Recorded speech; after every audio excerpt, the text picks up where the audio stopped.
So let's continue with string methods. Now I have listed few methods to check some conditions in a string. I will just quickly read out isAlnum, isAlpha, isDigit, islower, isupper, isSpace. Now if you notice, all these methods are prefixed with is. So which means we are asking Python to check if something is there. So we are asking a question. So Python will check something and return the answer as true or false. Okay. So the output of these 6 string methods will be either true or false based on the work that is going to be checked. I will tell you what is being checked. The first method isAlnum will check if a string consists of only alphabets or numbers. It can be full of numbers, it can be full of alphabets or a combination of alphabets and numbers, but it cannot contain any special characters or space. If it has a special character, number or a space, it will return false. Otherwise, it returns true. Isalpha will check a string if it contains only alphabets, no space, no special character, no digit. Otherwise, it will return false. Isdigit will return true if a string contains only numbers 0 to 9. Other than that, even if a dot is there, a comma, a dot, whatever is there, it returns false. Islower will return true if all the alphabets of a string contains only small letters, that is lowercase letters. Isupper will return true if the alphabets in a string are all in uppercase. The isSpace returns true if a string is fully consisting of spaces. Not a single character should be there inside. In that case, isSpace will return true. I'll quickly show you how it works. So I've given a string. Now I will check if yes dot is upper. This returns false because it contains small letters. Now I'll check is lower. Yes, it is true. Now I'll give S as full of spaces and check if yes is space. This will return true. Yes is space returns true. Next, let us have yes as some characters and some numbers. Now I'll check isAlnum. S dot isAlnum returns false because other than alphabets and numbers, I have given some extra spaces which is not allowed in isAlnum function. Now the same thing I will give without spaces.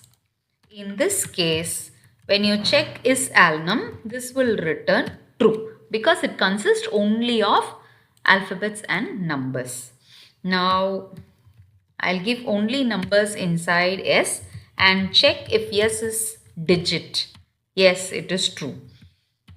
If yes dot yes is only alphabets and check yes dot is alpha, this will return true.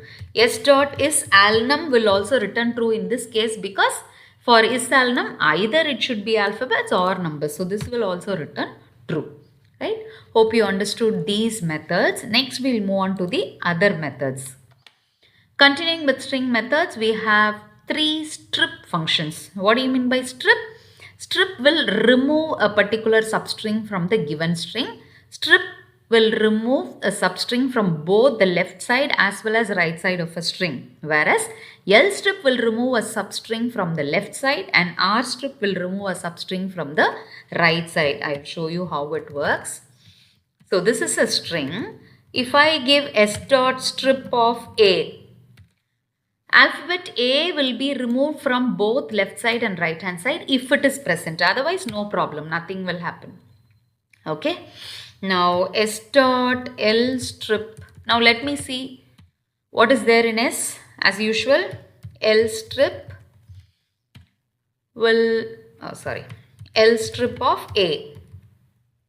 If you don't give any parameter here for strip, space will be stripped. Okay. A in the left hand side is stripped.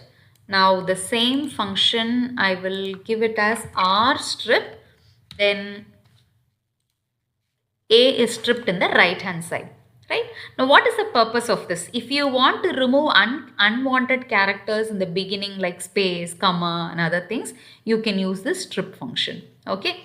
So that is the use of strip, L strip and R strip. You can even strip more than one character, but the thing is it will strip and show you the answer, but the string value is not changed. The string value will remain the same. If at all you want to change, you have to give S equal to S dot L strip of A. In this case, it is stripped and then assigned, reassigned inside the string S.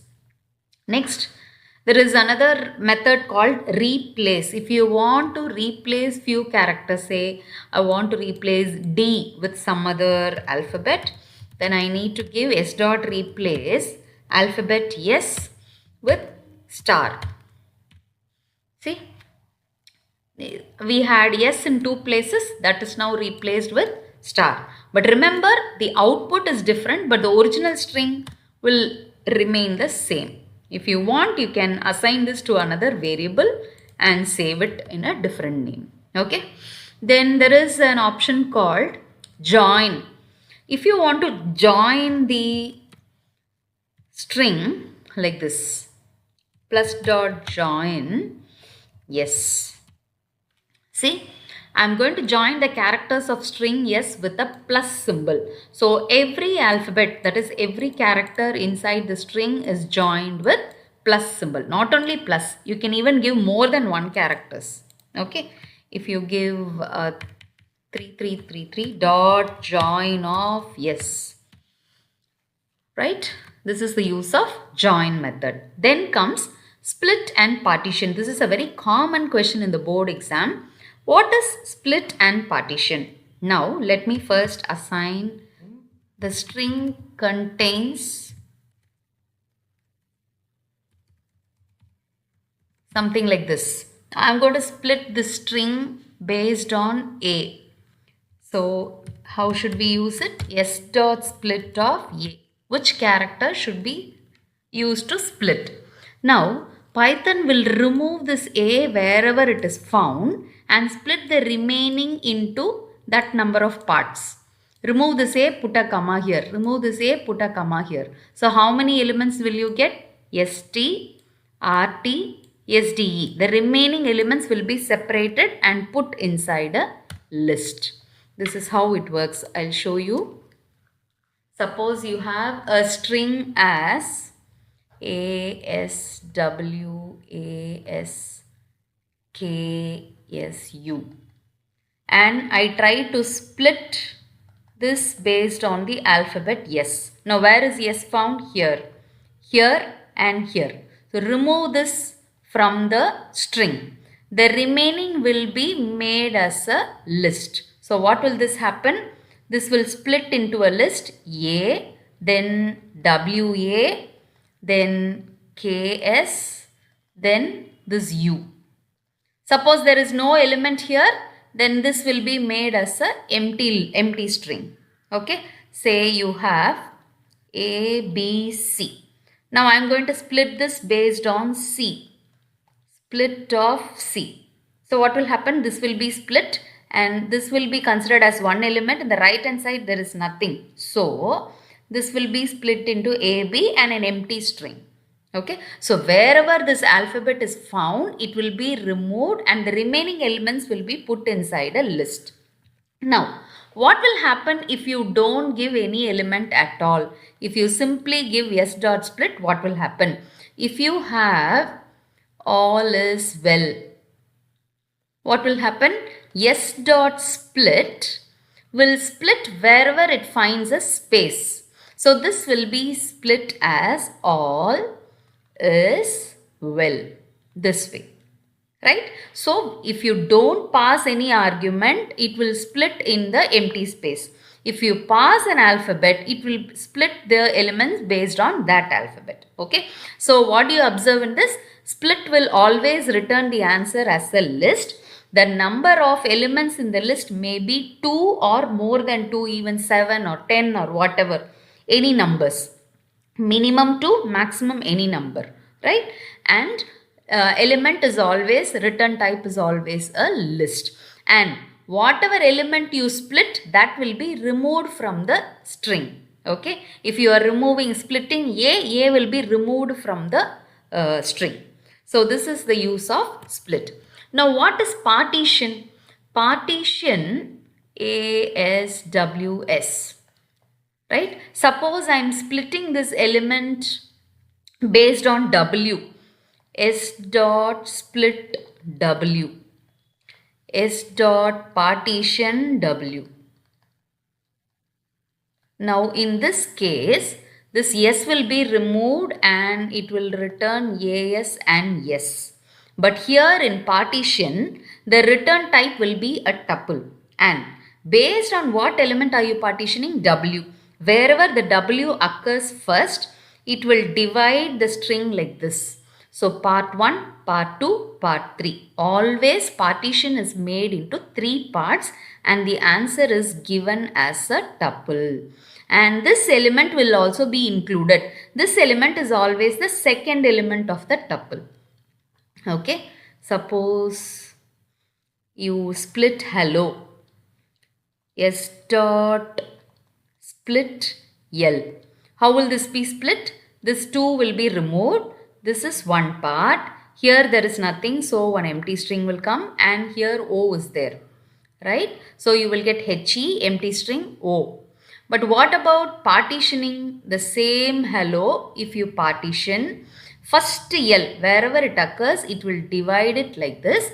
This is first part, this is second part, this is third part. So always remember, for when you partition a string, the output will be a tuple. Always it will contain 3 elements. I will show you how this works in Python. Say you have hello as a string.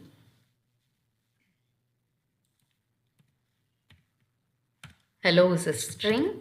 S dot split of L. So let's check what happens. L is removed from the list and there is no an alphabet in between, so it is returning an empty thing. Now I'll give S dot partition of same L. That L will be included when the first occurrence. Always it is divided into 3 parts. Okay. So suppose the string is so big, I give S dot split based on S. See how many parts it is divided into. The same thing when you partition, it won't mind how big the string is. It will split only in the first occurrence. And the remaining things will be put into the third element, right? So this is the difference between split and partition. See, split returns a list, partition returns a tuple. The split character is removed from the string, but here the partition character is included and it is always placed in index number 1. The size of the list may be 2 or more than 2. Here the size of the tuple is always 3. Hope you understood all the string methods. I have covered all the string methods included in the syllabus.